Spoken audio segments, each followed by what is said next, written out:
Apa yang ada di pikiran teman-teman ketika mendengar kata Python? Hewan melata, ular, atau bahasa pemrograman? Oke, mungkin di sini sebagian dari teman-teman sudah ada yang tahu, sedang belajar, atau mungkin ada yang belum tahu ketika saya mengatakan Python merupakan sebuah bahasa pemrograman yang saat ini sedang cukup populer di kalangan masyarakat. Ada yang bilang Python ini bahasa yang sangat mudah dipelajari, sangat sederhana, bahkan semua orang bisa menggunakannya karena platform dari Python ini gratis. Oke, jadi di sini saya tidak akan membahas mengenai ular Python, gimana habitatnya, cara reproduksinya, tidak. Saya akan membahas bahasa yang saat ini sedang hype, yaitu bahasa Python. Oke, jadi sebelum adanya Python ini, ada banyak sekali bahasa pemrograman yang cukup populer di kalangan programmer, kemudian data analisis, teknik informatika, dan juga contoh yang lain-lain. Mungkin di sini saya akan memberikan contoh seperti bahasa C atau C++, kemudian ada JavaScript, kemudian ada bahasa ABC dan juga lain-lain. Oke, sekarang mari kita lihat ini. Jadi yang pertama saya akan mencontohkan untuk bahasa C++, di mana untuk menampilkan kata hello world saja kita memerlukan codingan sebagai berikut. Nah, kita bisa lihat di situ ada integer main, ada char atau ada return 0, kemudian barulah kita bisa menampilkan hello world gitu. Yang mana mungkin bagi pemula bahasa ini tuh mungkin akan cukup pusing gitu untuk melihat ini dan juga melakukan codingan sebagai berikut. Nah, yang kedua saya akan mencontohkan untuk bahasa Java. Nah, bahasa Java sendiri untuk menampilkan hello world saja kita memerlukan codingan sebagai berikut.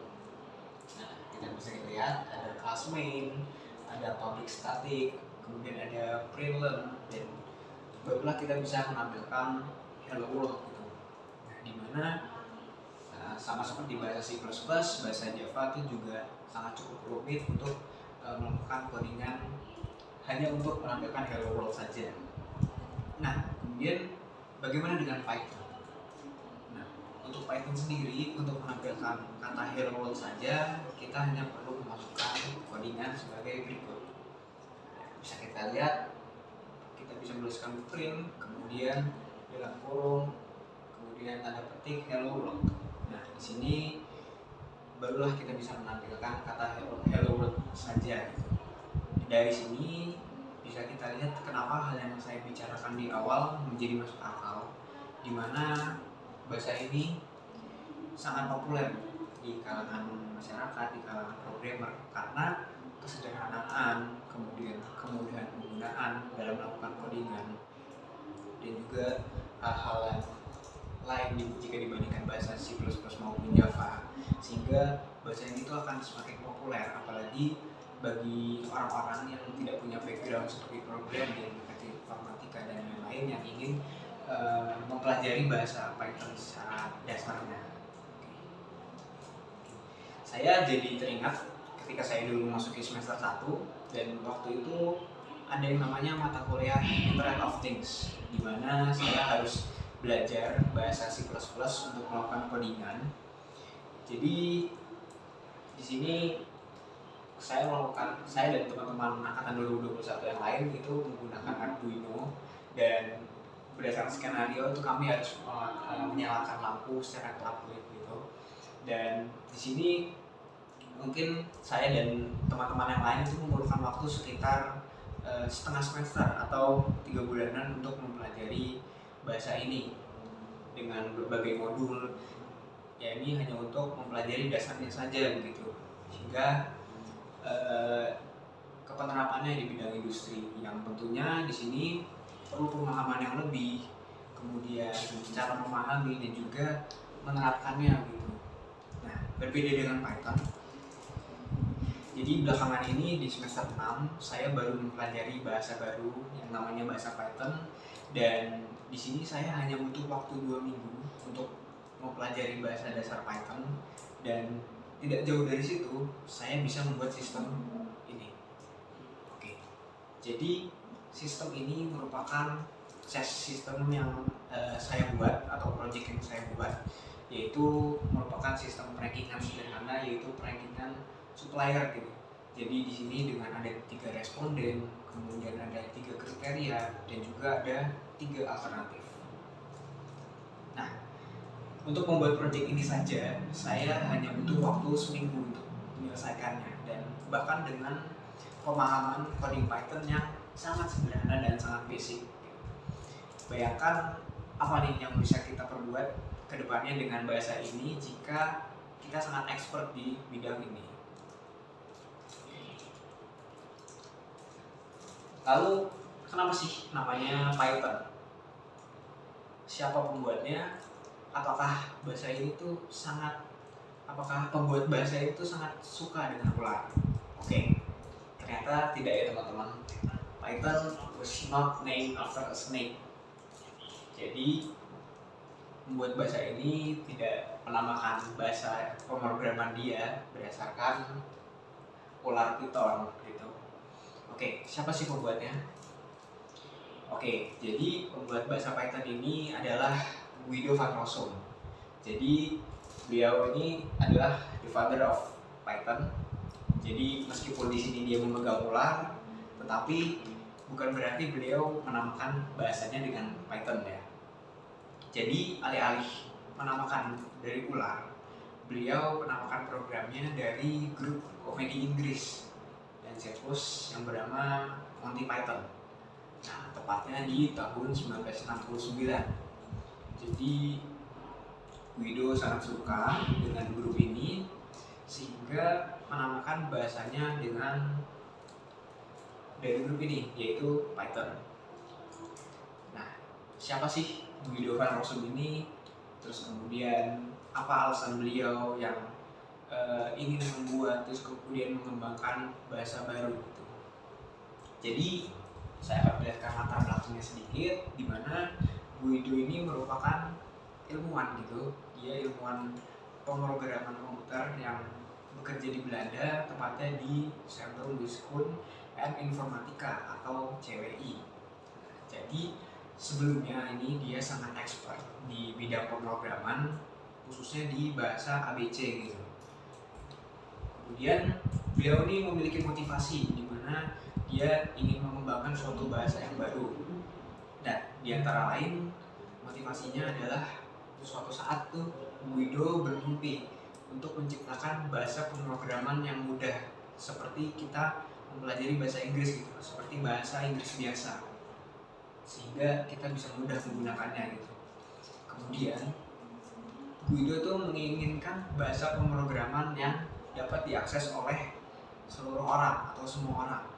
Nah, oleh karena itu ia membuat Python sebagai proyek dari open source atau bisa digunakan secara bersama sebagai suatu komunitas.